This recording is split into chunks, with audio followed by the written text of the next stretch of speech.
श्लोक में बताए। अनामय पद की प्राप्ति का क्रम क्या है, इसे आगे के 2 श्लोकों में बताते हैं। यदा ते मोह कलीलम बुद्धिर्व्यतितरिष्यति तदा गन्तासि निर्वेदं श्रोतव्यस्य श्रुतस्य च।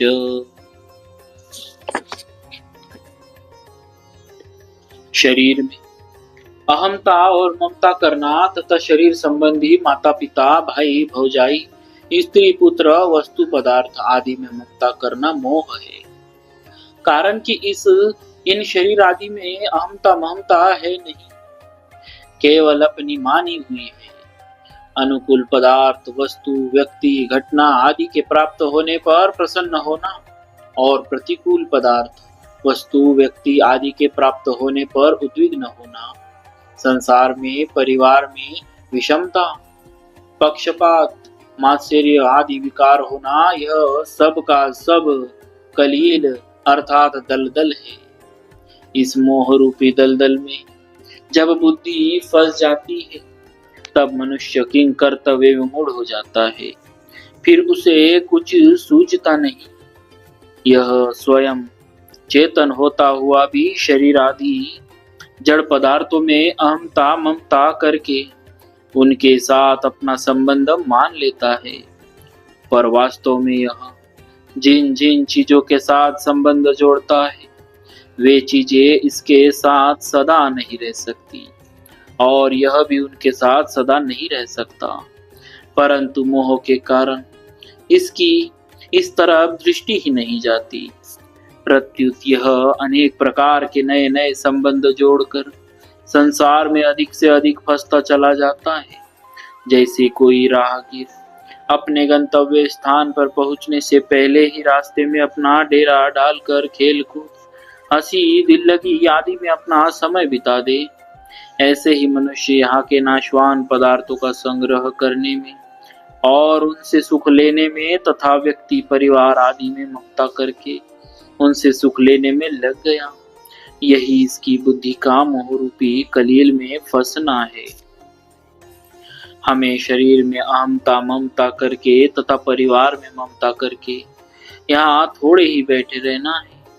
इनमें ही फंसे रहकर अपनी वास्तविक उन्नति कल्याण से वंचित थोड़े ही रहना है। हमें तो इनमें न फंसकर अपना कल्याण करना है। ऐसा दृढ़ निश्चय हो जाना ही बुद्धि का मोह रूपी दलदल से तरना है। कारण कि ऐसा दृढ़ विचार होने पर बुद्धि संसार के संबंधों को लेकर अटकेगी नहीं, संसार में चिपकेगी नहीं। मोह रूपी कलील से तरने के 2 उपाय है, विवेक और सेवा। विवेक, जिसका वर्णन दूसरे अध्याय के 11वें से 30वें श्लोक तक हुआ है, तेज होता है। विवेक तेज होता है तो वह असत विषयों से अरुचि करा देता है। मन में दूसरों की सेवा करने की, दूसरों को सुख पहुंचाने की धुन लग जाए तो अपने सुख आराम का त्याग करने की शक्ति आ जाती है।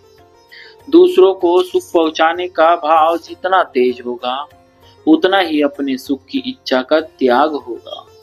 जैसे शिष्य की गुरु के लिए, पुत्र की माता पिता के लिए, नौकर की मालिक के लिए सुख पहुंचाने की इच्छा हो जाती है तो उनकी अपने सुख आराम की इच्छा स्वतः सुगमता से मिट जाती है।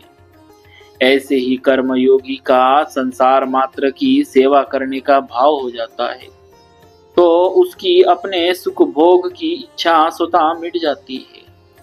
विवेक विचार के द्वारा अपनी भोगेच्छा को मिटाने में थोड़ी कठिनता पड़ती है। कारण कि अगर विवेक विचार अत्यंत दृढ़ न हो तो वह तभी तक काम देता है जब तक भोग सामने नहीं आते। जब भोग सामने आते हैं तब साधक प्रायः उनको देखकर विचलित हो जाता है, परंतु जिसमें सेवा भाव होता है उसके सामने बढ़िया से बढ़िया भोग आने पर भी वह उस भोग को दूसरों की सेवा में लगा देता है। अतः उसकी अपने सुख आराम की इच्छा सुगमता से मिट जाती है। इसीलिए भगवान ने सांख्य योग की अपेक्षा कर्मयोग को श्रेष्ठ, 5वें अध्याय का दूसरा श्लोक, कर्मयोग को श्रेष्ठ, सुगम एवं जल्दी सीधी देने वाला बताया है। मनुष्य ने जितने भोगों को सुन लिया है, भोग लिया है, अच्छी तरह से अनुभव कर लिया है, वे सब भोग यहाँ श्रुतस्य पद के अंतर्गत है।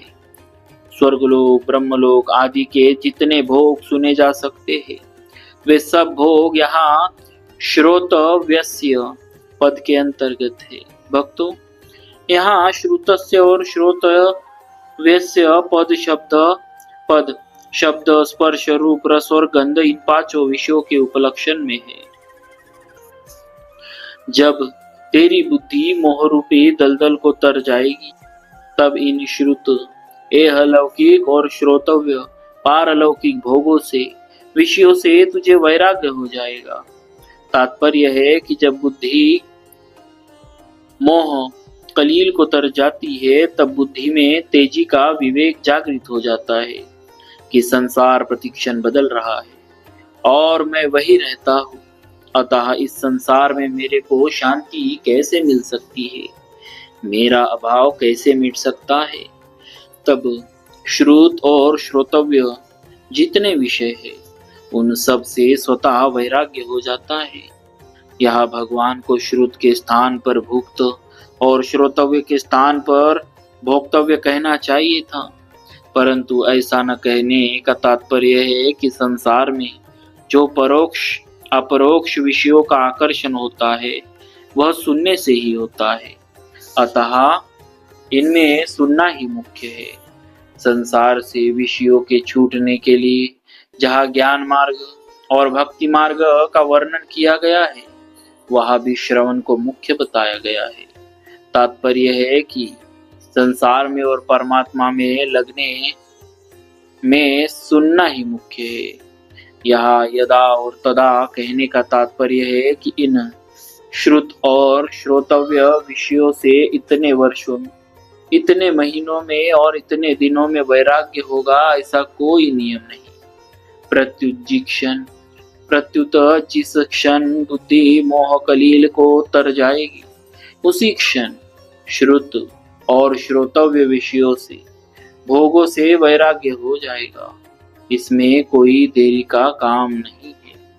बोलिए भक्तवत्सल भगवान की जय।